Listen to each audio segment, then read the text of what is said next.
Selamat pagi Bapak Ibu dan saudara-saudari yang dikasihi Tuhan. Selamat menyiapkan aktivitas sepanjang hari ini. Bacaan kita diambil dari Injil Markus pasal 1 ayat 35. Pagi-pagi benar, waktu hari masih gelap. Ia bangun dan pergi keluar. Ia pergi ke tempat yang sunyi dan berdoa di sana. Injil seringkali menampilkan Tuhan Yesus sebagai pendoa. Tidak pernah lelah berdoa dan tetap berdoa walaupun lelah. Tuhan Yesus juga mengajak para murid-Nya untuk tidak jemu-jemu berdoa. Kita semua pasti juga sudah memahami dan mempraktekkan doa, bukan? Apakah yang menggerakkan kita untuk berdoa? Pasti ada sesuatu di dalam diri kita yang membuat kita berdoa. Apakah kita berdoa karena kita adalah Kristen? Tabu bukan kalau seorang Kristen itu tidak berdoa? Ataukah kita berdoa karena kita tidak pernah berhenti dengan rasa takjub?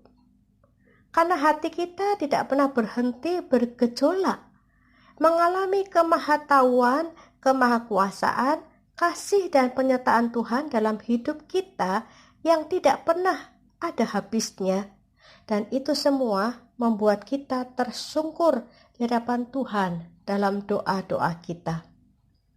Atau kita digerakkan oleh kondisi hidup yang penuh dengan kekhawatiran, kecemasan, dan ketakutan. Lalu kita berdoa. Kita prihatin dengan hidup kita. Kita menceritakan semua kesusahan hidup kita seolah-olah Tuhan tidak tahu dan memohon kepada Tuhan serta berharap agar Tuhan mau mengubah pikirannya dan tidak diam saja terhadap persoalan hidup kita. Saat kita menonton televisi atau bermain media sosial, iklan-iklan berhamburan. Sinetron-sinetron Indonesia mengumbar kekayaan dan kemewahan. Drama-drama Korea menampilkan kecantikan dan kegagahan yang membuat kita menilai keberhasilan itu diukur dengan materi, gaya hidup mewah, dan penampilan fisik. Lalu membuat kita terjebak pada realitas hidup yang tidak seperti itu, namun berprinsip harus seperti itu. Kemudian kita berdoa dan ingin Tuhan mengubah hidup kita. Kita teringat pada sebuah nama di dalam Perjanjian Lama yang doanya ampuh dan sampai hari ini menjadi doa bagi banyak orang. Yabes dan doanya. Yabes berdoa meminta berkat materi yang berlimpah-limpah. Daerah kekuasaannya diperluas. Dia dijauhkan dari malapetaka dan penyakit. Apakah salah berdoa seperti Yabes? Tentu tidak, bukan?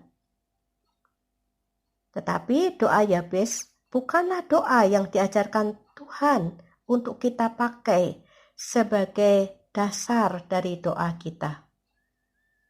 Sebagian dari kita menempatkan diri sebagai pusat doa. Seisi doa kita adalah diri kita dan bertambah susah saat hidup tidak mengalami perubahan walaupun kita sudah melakukan nasihat Tuhan Yesus untuk tidak jemu-jemu berdoa. Mungkinkah kita perlu melihat dan belajar kembali dari kehidupan Tuhan Yesus Sang Pendoa yang abadi? Tuhan Yesus tahu betul doa bukanlah hal yang mudah. Karena itu Tuhan Yesus mengajar kita untuk berdoa. Karena itu berdoalah demikian.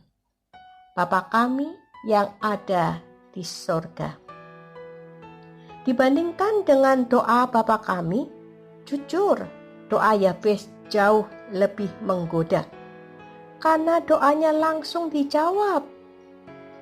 Sementara itu, doa Bapa kami seolah mengajak kita mengambil jalan memutar dan serasa makin menjauh dari ambisi. Karena doa Bapa kami mengajar kita untuk memohon agar kerajaan Allah hadir dalam hidup kita. Kerajaan Allah itu berarti bahwa hidup kita dipimpin oleh Allah, dan kehendak Allah itulah yang berkuasa dan menguasai kita. Persoalannya itu adalah bahwa kehendak Tuhan itu lebih banyak berbeda dari kehendak kita, dan kehendak kita itu lebih banyak jauh dari kehendak Tuhan. Di dalam doa Bapa kami, kita tidak diajar untuk meminta berlimpah-limpah, tetapi meminta secukupnya, bahkan meminta hanya untuk hari ini saja. John Marshall berkata, kita harus berhenti diarahkan oleh lampu kapal laut yang lewat. Sebaliknya, kita harus diarahkan oleh bintang di langit. Kita harus berhenti diarahkan oleh kondisi hidup kita. Sebaliknya, kita seharusnya diarahkan oleh Tuhan yang Maha Tahu, karena Tuhan memiliki sudut pandang yang sangat luas. Doa adalah sebuah tindakan untuk melihat realitas hidup dari sudut pandang Tuhan. Karena itu, berarti bahwa kita membiarkan Tuhan menjadi Tuhan yang berkuasa atas hidup kita. Doa adalah kesempatan di mana Tuhan dan kita dan Tuhan duduk bersama untuk melihat dan membicarakan realitas yang ada dalam hidup kita. Selamat pagi, berdoalah seperti apa yang Tuhan Yesus ajarkan, supaya dengan demikian kita dipenuhi oleh rencana dan kehendak Tuhan.